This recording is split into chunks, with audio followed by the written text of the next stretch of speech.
I would concur with Councillor Christie in terms of how this debate has gone.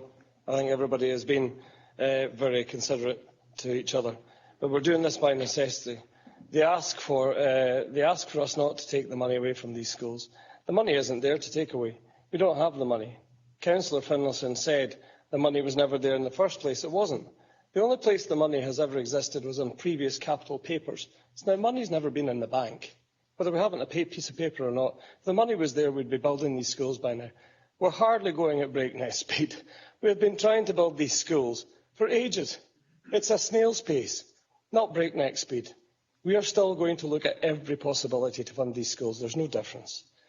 Two members appealed politically to our independent colleagues. Believe me, there is not a member in this chamber that hasn't challenged this report to understand what it means for the Highland Council and for their own area. We can play politics as much as we like, but I reiterate the Council needs to deliver a capital plan. For your infrastructure roads, the base capital amount of £7.2 million, your council services, your house building, and yes, even your council estate, school estate. The named schools haven't been removed. They really haven't.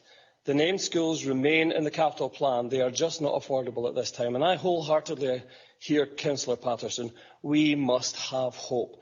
Hope is not keeping a sum of money we don't have and we don't know when we will get on a piece of paper that continues to make our communities think that the Council will deliver when that time period is unknown and has been unknown for months.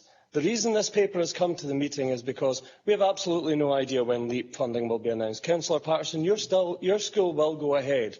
When, I'm not sure, but it will go ahead. And I know you have been told that before, and I'm sorry you're hearing that again, but it will be built. That's why we are buying the land for St Clement's. This paper really doesn't change that. It really doesn't. How can we look at prioritisation without a lot of the information we need to base it on?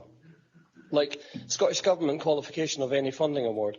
Also, the consideration of options detailed in the last slide from the Section 95 officer.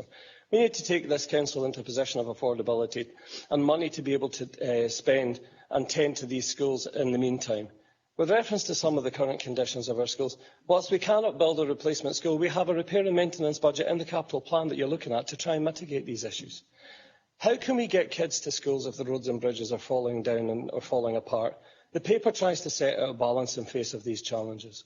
The Council is well on record for how it is trying to tackle the Cllr ferry from separate funding sources that couldn't be used for schools.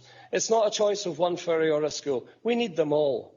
Any considerations that can be put forward for future discussions of the capital plan can continue. And when we have that, when we get the money, we'll build or we'll provide. Councillor Reid, the muggy you referred to will be going ahead. It's already been agreed previously. I've qualified that. I'm sure the previous administrations would have loved to have delivered any of the named schools. We need to work as hard as we can to secure money so that we can build all of the schools.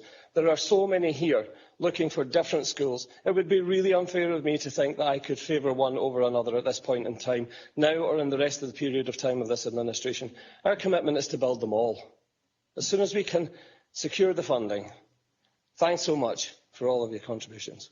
So well and passionately put. Thank you very much. Thank you.